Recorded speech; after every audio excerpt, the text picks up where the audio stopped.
the dental podcast where real people, real stories, and real life come together. This is the Life and Dentistry podcast. All right, everybody. Hello and welcome back to another episode of the Life and Dentistry podcast. What's up, everybody? Hey. The Life and Dentistry podcast. Yes. What's up, guys? Joe, quit copying me, man. You said the same thing. Oh, We have to have our own intros. Yeah, I think he's. Should I go back to the all right? I think you should, man. I thought you had already trademarked that. Yeah, I know. I was about to say the same thing. Yeah, I can't trademark that. That's Matthew McConaughey, so I can't do that. So. We need to have him on the show. We do. So- We do. I wonder if our listeners can tell that we're in different states right now. 3 different states as we're talking. Yes. For the first South time, Georgia. Tennessee. In Lexington, Kentucky. Yeah. You said that with real enthusiasm, Matthew. Kentucky.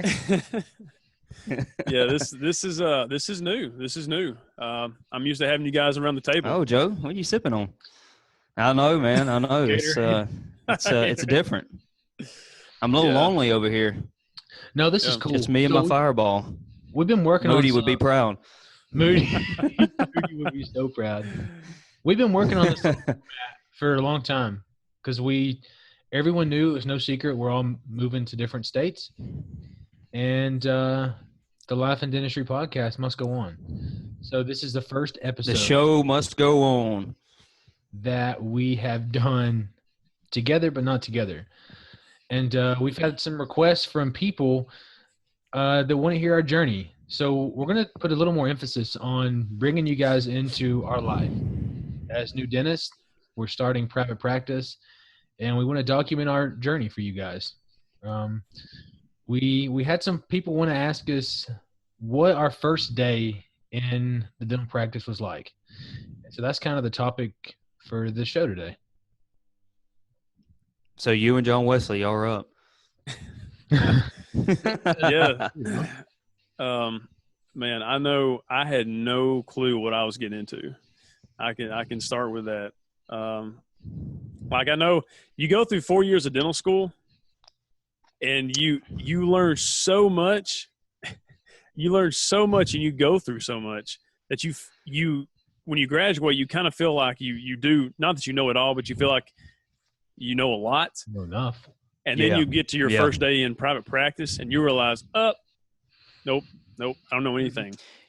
Because if y'all are like me, in school by the end of your 4th year, you don't know hardly anything in the real world, but you still feel like you do compared to everybody else in the school, Yeah, well, it's like your senior year of high school. Like you go freshman, sophomore, junior, senior. When you're senior, you don't know the top it all, dog, man. Yeah, but you get that kind of confidence factor, and then you get back out in the real world, and you go right back down. And then you are shut down. So what was your first day like? Because John Wesley, you started like a month before I did. Yeah. John Wesley, he's been working all summer. Golly. Yeah, so this is my this is my fifth. Yeah, this is actually my fifth week in the office.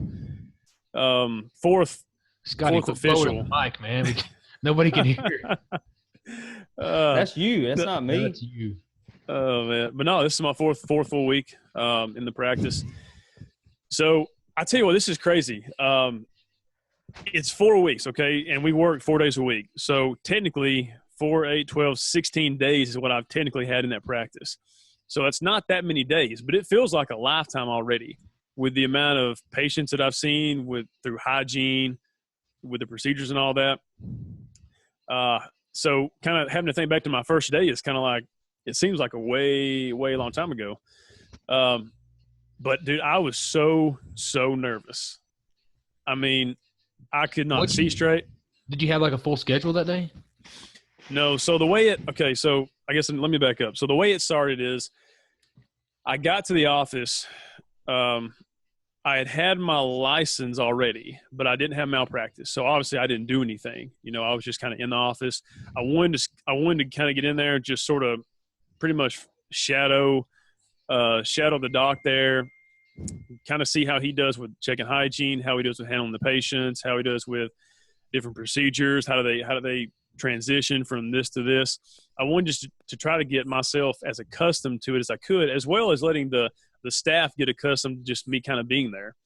And it's a fantastic staff. I mean, they are excellent. I mean, it's a team, it's a family. And I know I would not even be where I'm at right now these 4 weeks without their help.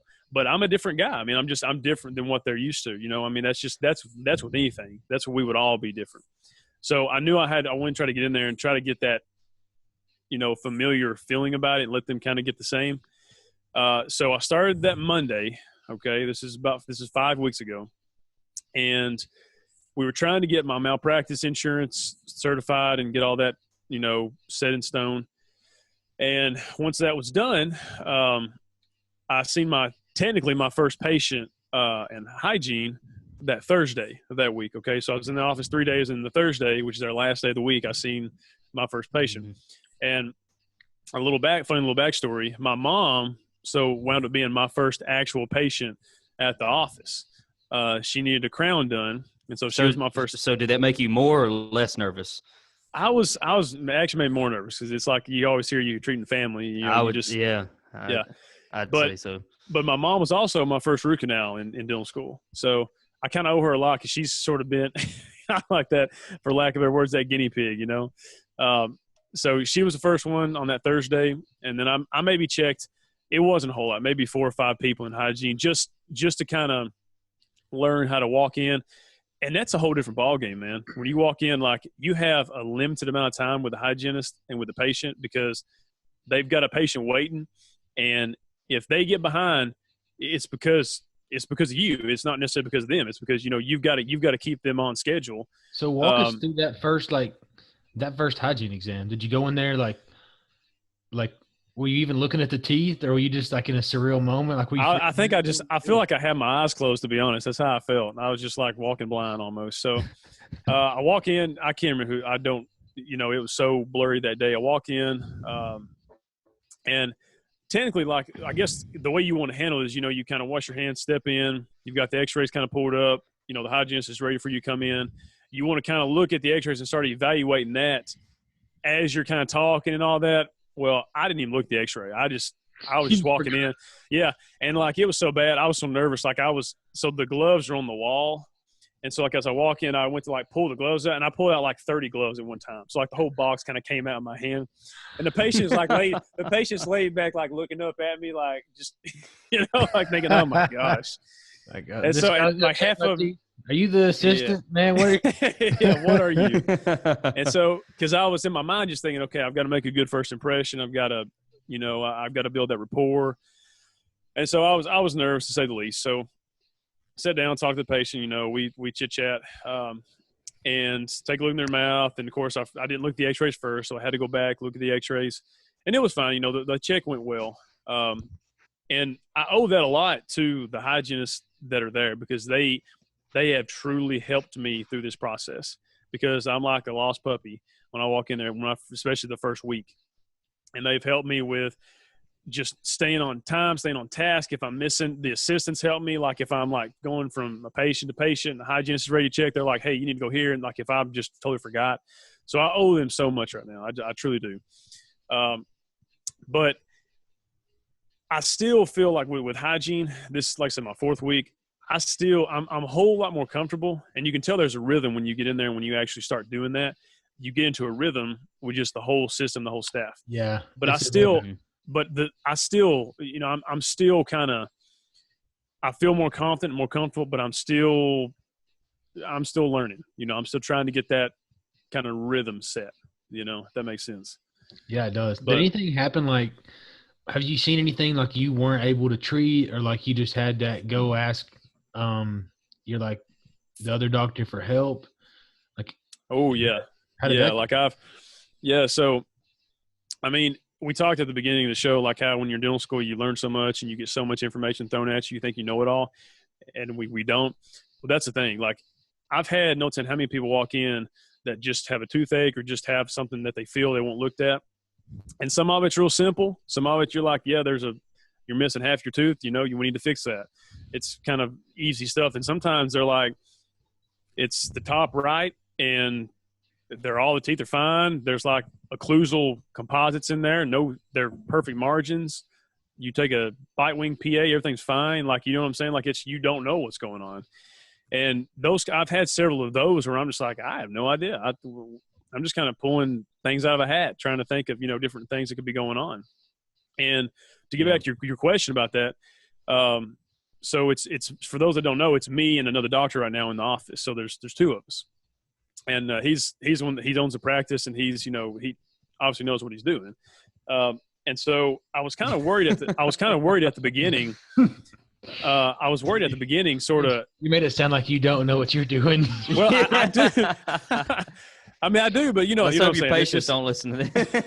I know what you're saying. Yeah. So, but I was kind of worried about, okay, if someone sees me as a new doctor, and if I have to kind of ask for help or to get a second opinion, how's that going to look on me? How's that going to translate over? Is that going to look like I'm incompetent? Yeah, that's been worrying me. Yeah, like I don't know what I'm doing. That's my biggest fear, is looking incompetent. Yeah, so I've had, like I said, probably every week.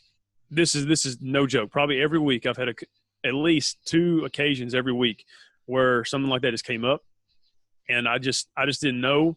I'm killing time. I'm wasting the patient's time. I've got another patient in line, and we've got to make a decision and kind of decide something. And so I've just had to go in the back and ask the doctor, hey, this is what's going on in this situation. You care to come take a look? And of course he is fantastic. He's like, yeah, man, that's fine. Yeah. He'll stop whatever he's doing and come look. But my worry was with the patient, like saying, hey, I kind of need help on this. I want to get a second opinion. But it's actually been the total opposite of what I thought would happen. Everyone is so receptive when you talk about getting a second opinion, because you're just not sure. But I think what that relates to is just being open and honest, just being real. You're not beating around the bush. You're just, hey, like, oh yeah. I mean, I know what I'm doing, but like, I just don't know. I want to give you, because what it boils down to is everything we do should be to give the patient the best treatment possible. That's right. And if I can't come up with the best answer, if I'm too proud and think, well, I'm just going to give it a shot, then that's not doing no one justice. And that's where, and I think people can see that, and they feel that. And so my response has been 100% positive. It's like, oh yeah, it's great. Yeah, that's fine. Yeah. They come in. And the funny thing is, I thought when I did that, even though the patient would be happy that they're getting a second opinion and things are going okay, I still thought, because I did that, they might lose trust in me, because then they might want the doctor to do the procedure. That's not the case. Every one of these, I've done the procedure. They've been comfortable and confident with me. And I think that because that rapport and that trust is built because I'm being real and I'm being honest, I'm being truthful. No, I think that goes a long way.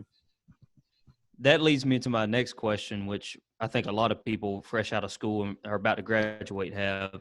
Have you found any patients that don't want you working on them? They only want the established doc that's been there for 25, 30 years to work on them. Yes. And if so, or have you had patients that were really hesitant, knowing that you just graduated? Well, were it's they kind really of like nervous about you working on them? And how did you transition and work around that? Yeah, I haven't had anyone that's actually been nervous in the chair with me just because it's me. I've had a couple people that just have a dental phobia, they're just nervous all the time with dentists.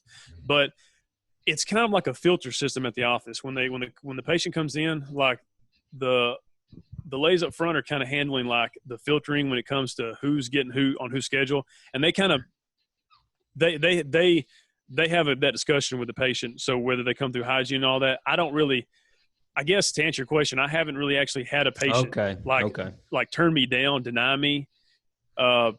I've had, but the thing is, when you check hygiene, there's a light system. So it's like Dr. 1, Dr. 2, and the hygienist, when they're doing like for the hygiene checks, and I have had some of the doctors that, the hygienist will talk to them about me being the new doctor there. And at the way the office is running, like he's letting me check as much hygiene as I can, which has been a lot, but there's still several patients that just want to see him.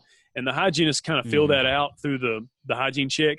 And when they see that, they just go ahead and page him, and they know that. So I know there's been people that have not have requested him over me, but they haven't denied me, I guess, because everyone on my schedule has okayed it to be on my schedule, I guess, if that makes sense. Our practice is kind of the same as yours. We there has been 4 today. Dr. Farah was her last day, so now there's three doctors there. But when the hygienists are ready, they'll say in the computer, they'll have a little note, and they'll say any doc, or they'll say Dr. Bryant or Dr. Brown hygiene check. And so they kind of filter it that way. If it's been an established patient, they'll kind of do the same thing they do at John Wesley's practice about kind of saying, we have a new doctor. Is it okay if they come see you? Now, something that I do, and I think John Wesley does too, if he has time, is even on the ones that I can't check, I do go in there and introduce myself. And something happened yesterday at the office that at first it made me uncomfortable, but after I did it, I'm glad I did it. I'm not in with all the insurances yet, so I'm only seeing like Delta, Cigna, and cash paying patients. So it was like a Blue Cross patient was in the chair, and so I couldn't check the hygiene. Dr. Bryant was going to do it, but he saw me standing there, and when he got done checking the patient, he said, "If you don't mind, I'm going to have Dr. Blaylock come down and take a look as well when I get done." And at first I'm thinking, man, I don't really want to go in there after he did. It kind of feels almost awkward, like he's trying to teach me or something. But I did it anyway, and I was confident about it. And it was cool, actually, because I got to see what exactly he saw and exactly the way he diagnosed things. So it almost builds a consistency within the office. So I did that on a couple patients throughout the day. And I told him, I said, I really appreciate you doing that for me, because it kind of trains my eyes, and it trains me because some stuff I really would have missed. One, actually, there was a lesion under the tongue that he had to refer out, that I really would have missed it. I don't think I would have saw it. So it's something that I would consider if you go into a practice with another doctor. Yeah. Oh yeah. That's kind of what I've been doing all week. The problem though, once you start seeing patients, it's tough to do that. That's why doing it early on, I think, is key. Like before you get. You're a lot busier than I am right now. I'm a little slower than getting. Now I will say, going back to the hygiene stuff, something that to me that has been difficult with the timing is that you have a limited time with the hygienist. So when you got to get back to your next patient, and every patient to me, even though they're an established patient to the practice, is a new patient to me. And so every person I go in there is like a new patient exam almost. Like I've got to introduce myself to everybody, and that's been tough. That's been tough, like to stay on task and on time. So you feel like you want to talk to them more. So when you are doing, say you're treating a patient in the operatory, and then the light comes on, and there's 2 hygienists ready for you to check. What are you thinking in your mind? When's a good place for you to stop, depending on what you're doing? From what you've seen so far, have you kind of got down a set place? If you're doing a filling, you're going to try to stop at this time and go check hygiene and whatnot. What have you seen from that side of it? Yeah. So the way our office is set up, the light system, there's a yellow and a red light. The yellow light is 5 minutes. The red light is like, I'm done. You need to be here now because we need to finish up so I can start cleaning up and get ready for the next patient. So the way it works is like, the system will kind of notice when a light goes off, and they'll let you know, okay, hey, so-and-so has a yellow light. Okay. So like you kind of know in your head where you're at that moment, okay, I got about 5 minutes is kind of what I'm looking at before they're done polishing and they're ready for a check. Mm-hmm. And so I kind of make a mental note. If I'm at a stopping point right then, I'll just get up and go check them. Because even though they're not ready, if I'll just go and check them then, they'll still help them out, because when they're done, they can go ahead and let them leave. So instead of just waiting till it's red, if there's 5 minutes, if we can go, I just say we go, and just not have to make them get behind. You know what I'm saying? Yes, sir. Yeah, that's pretty neat because when you start out, you're trying to. There's so many things to juggle. It's you know balancing the talking to the patient and what you're doing too, being a doc. You know, it's just really difficult. It just seems like to me it'd be really something that with time it comes, but Yeah. to add in speed along with that and Yeah. relating to people, that is something that I can only imagine right now. Now You've I will say y'all this. This is kind of experienced.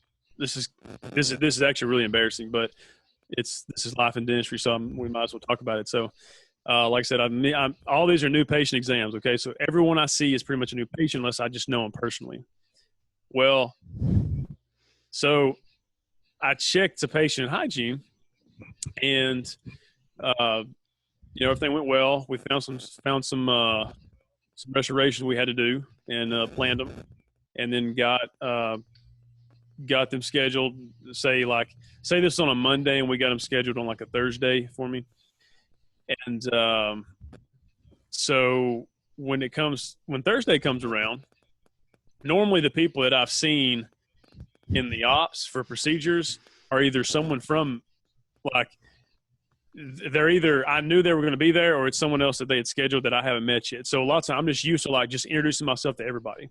Well, this patient, so I had a patient Monday, checked in hygiene, scheduled on Thursday, and I kid you not, I walked into the room and just introduced myself right off the bat to this person. I walked in, I was real fired up to interject, just smile on my face, just pumped up. Walked out, shook my hand out, just hey, how you doing? I'm Dr. John Wesley Halliburton. Pleasure to meet you. That whole story. And I was like, hey, how you been? Just like we're meeting for the first time. And so I grabbed the chart and I look at the chart and I see my signature is at the bottom of the hygiene check. And I was like, oh crap. I said, this ain't the first time. Man. This ain't the first time we met. Oh gosh. So I scoot back real relaxed in the chair and I was like, we've met before, haven't we? How's your kids doing? So I tried to play it off real cool, man. but man, I mean, it was, and the kind of the boot that the person kind of had a sort of a dental phobia to begin with, and I was like, this person may never come back to see me again. I don't know, but I had to tell that one. So, the moral of that story is just make sure you know who's coming in, like the chart and you know who they are, because. Just know. It happens to the best of us. Yeah, learn from my experience. I'll tell you what, man. Something I figured out this week and the last couple of weeks being in the office, first time seeing patients, you are really, really concerned about making sure you gain that trust from the patient. And in the back of my mind, the whole time I'm talking is like, am I losing their trust? And the first couple nights I went home and kind of beat myself up about some things that, especially maybe like in the hygiene exam, like I didn't present confidence maybe in what I was doing. Sometimes my hand would shake a little bit because I am kind of nervous, and it's like you don't want that. You're trying to grab the cheek with the mirror, and you're like bumping their teeth because your hands. But what I've realized, and I did that today. I talked to some of the hygienists and the assistants about it, and I think some of the patients are taking okay to me because deep down, when I'm treatment planning or looking at something, I'm really sincere to them. And you always, like in dental school, it's different. Like you're doing things like price don't really matter because if everything's cheap and you're doing stuff for the experience. But when it comes down to it, and like for the first time you're making decisions, it's like you can make, like people put a lot of trust in you because you're a doctor, and you got to take that for what it is, and whatever you tell them, they're going to take that home, and they can worry about it. Some people, you tell them they got a cavity, they'll stress out, they need a crown.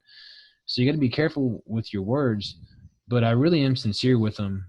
I've treated them just like I would my mom and sister. Things in dental school, I would have been a little more aggressive maybe on treatment plans. I know they don't have money.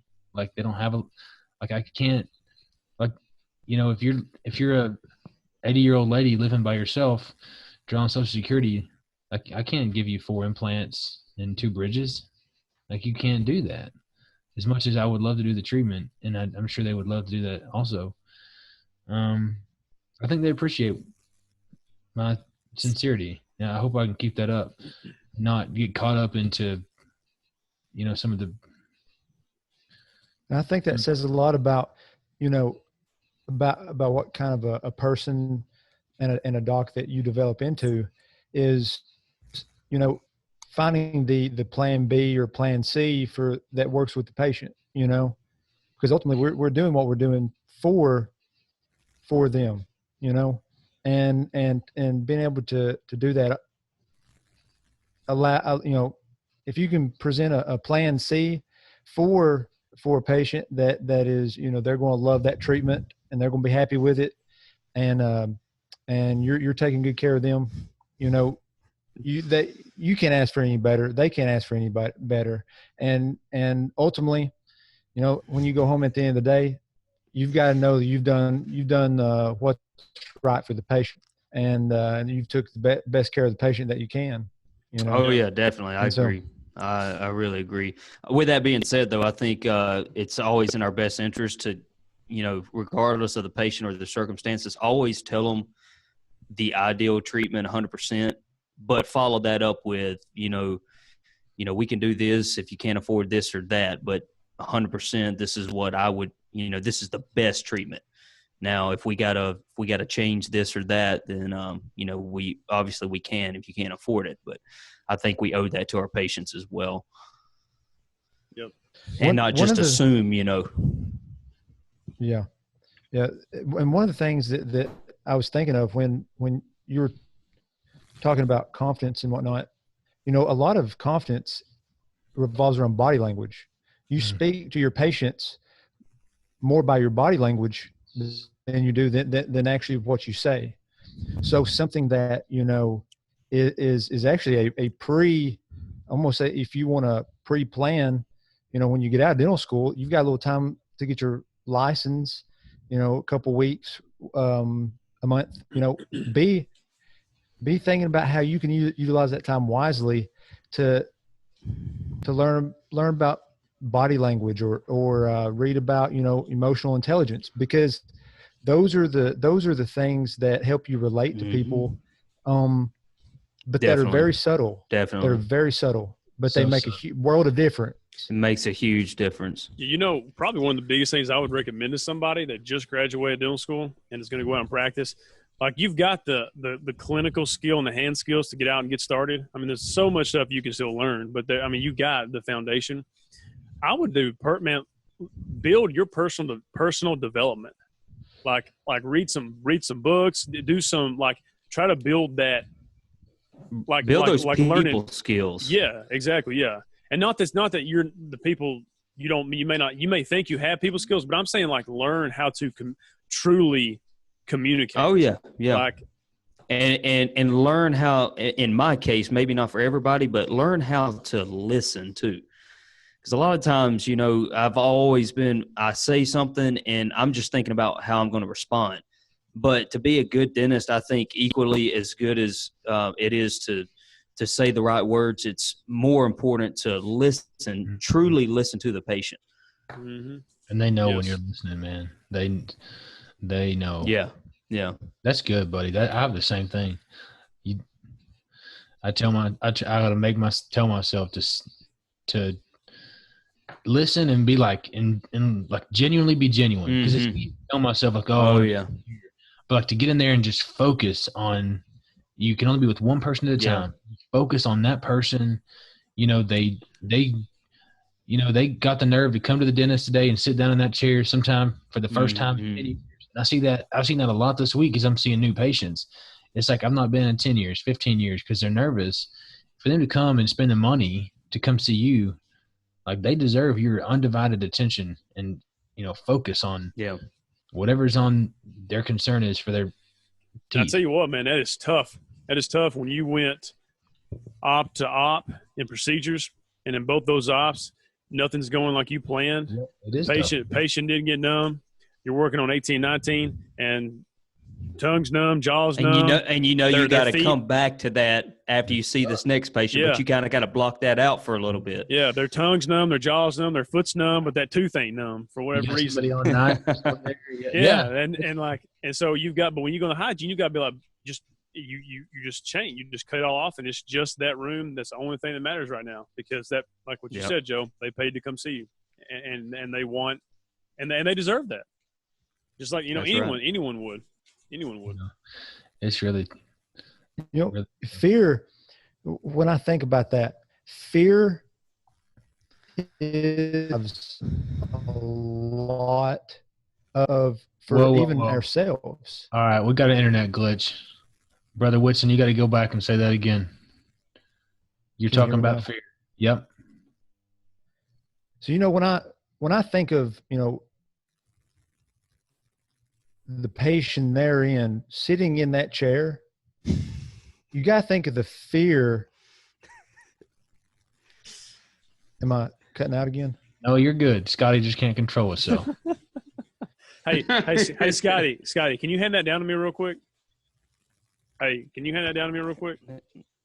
Here you go. Did you get it? Ah, dude, that's the wrong thing, man. Well, hand it back. Sorry. Here. But no, so I Matthew, thought we already done it. Okay. All right. So Matthew, you're talking about fear. Sorry, Matthew. So when the patient is sitting there and they have a dental phobia, think of like the fear that you would have, a phobia that you have, and put yourself in that position. Like me, I hope to get better at it, but public speaking is a fear of mine. Well, so Snakes. I think about that, and if that patient is feeling what I fear, or feeling the same thing, it's like, I want to try to help calm them in any way I can. And you being a genuine doc, that ultimately is what will make your career, and will leave a good reputation in the end. Dude, that's it. It's when you, what it's all about is being genuine. And that's a good point, Matthew. John Wesley, what do you think about this?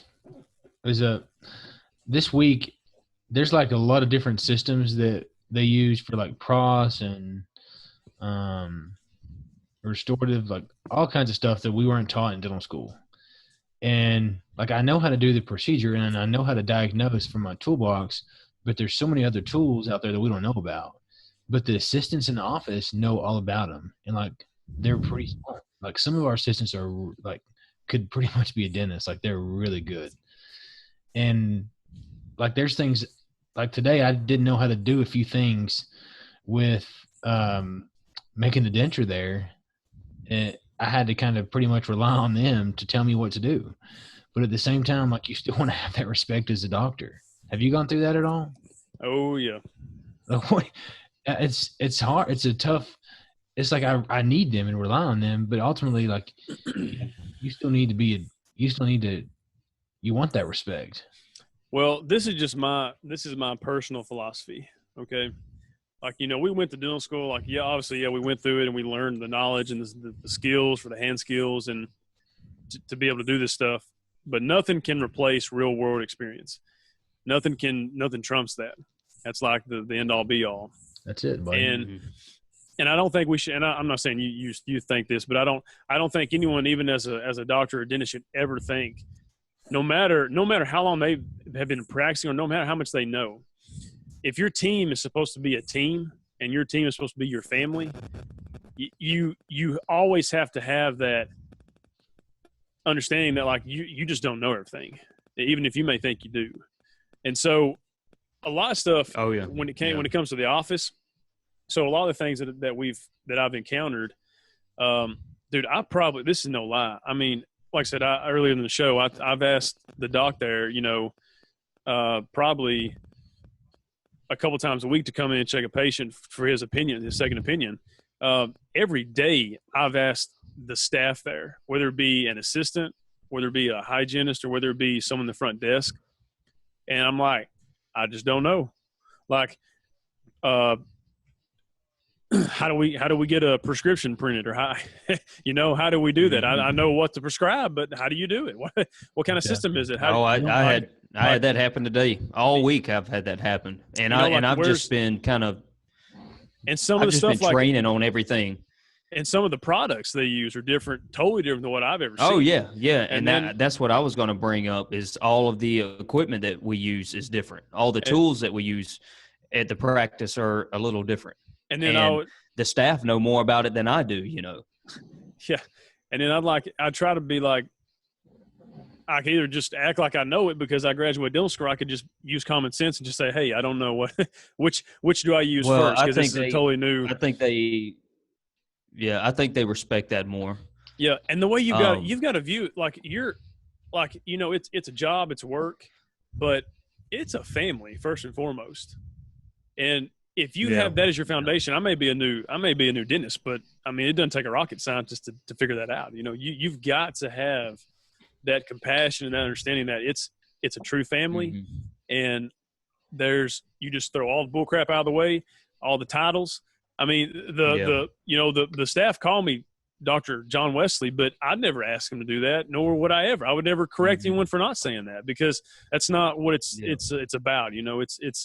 It's about relationships, but I'm getting off topic. But anyways, my point is I've experienced that every day, because there's just so much that they've seen that I haven't seen, Dude, it's so true. I think Go ahead. Go ahead, Joe. Well, I was just going to say, I think this is really cool for us to talk about this and record it, because it'll be interesting to look back on this in like 5-10 years, listen to ourselves talk about our first week in practice. Yeah. I hope this is helpful to everyone out there listening. I mean, I hope it, because I'm getting some out of this just talking to you guys, and it's going to be cool to look back. It's like when you're talking something out, it's like you figure things out in the process as you're saying it, which is why it's always great to have a mastermind group with your buddies or whatnot to throw around ideas and Matthew, you bring up a good point, and tonight I had a really cool opportunity. I had dinner with a dentist in my hometown, not one that I work for. I work in another town. So I came back home to have a dinner with a local dentist, and we met at a little restaurant, and we went and sat at the bar because there weren't a lot of seats. Well, while we were there, we randomly ran into two of the other dentists in this town that I had known of, but I've never met. Well, one of the older dentists, the guy I was with, his name was Dr. Johnny Shanks, and one of the older kind of veteran dentists in the town named Bill Selectman came up and introduced himself to me. And I thought it was crazy that we just randomly ran into him. And he actually sat down at the bar with us, and we had some beers together tonight and just sat and talked. First time meeting either one of them. And the biggest advice that they told me wasn't about dentistry, wasn't about teeth, wasn't about business. They said, make sure that you always build each other up. Find someone that's going to build you up and make you feel human, because everyone has making mistakes. Everyone's going to make mistakes. Even if you do something right, it's not always going to turn out. And it kind of got me thinking to us and like how we're a tight group of friends. I think it's kind of special that we're all able to talk this stuff out. Like I can call John Wesley on my way home.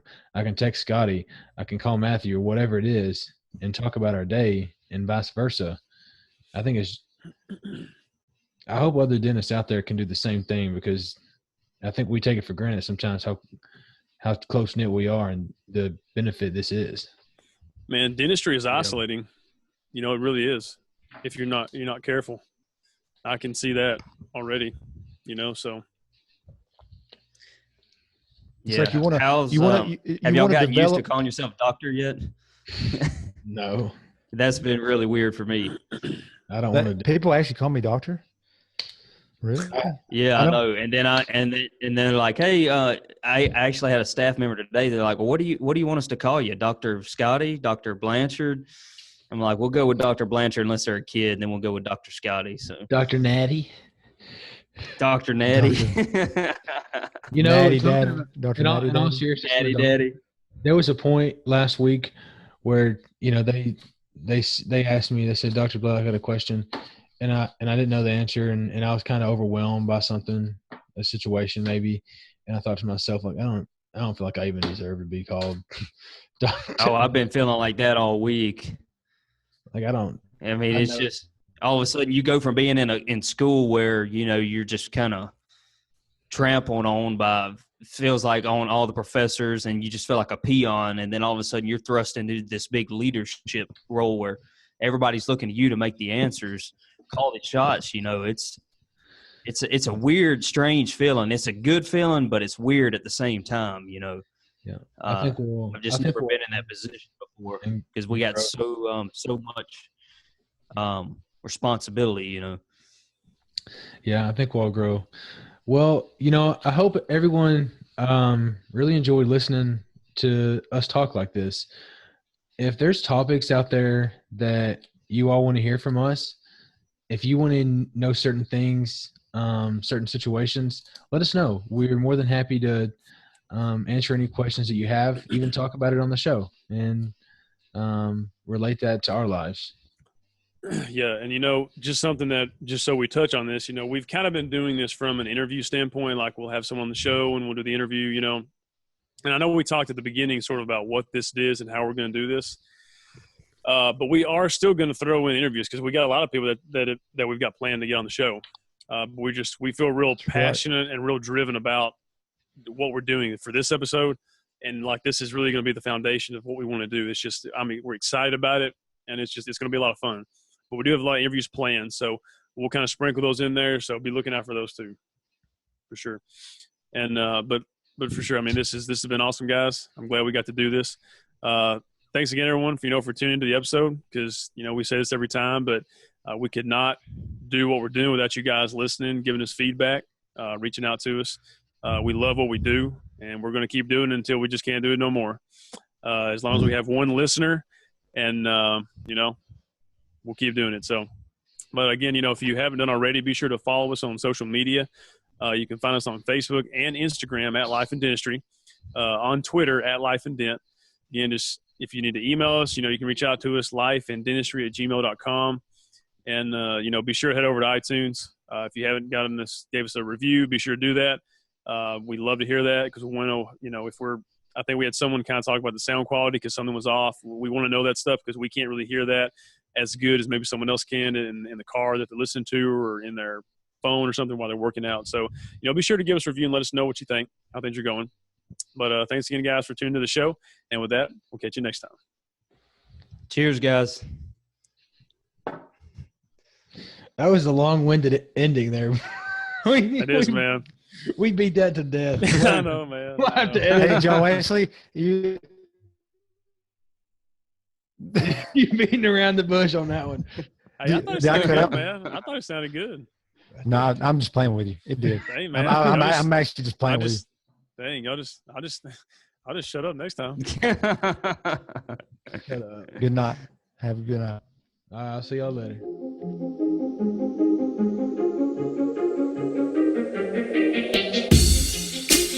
The Dental Podcast, where real people, real stories, and real life come together.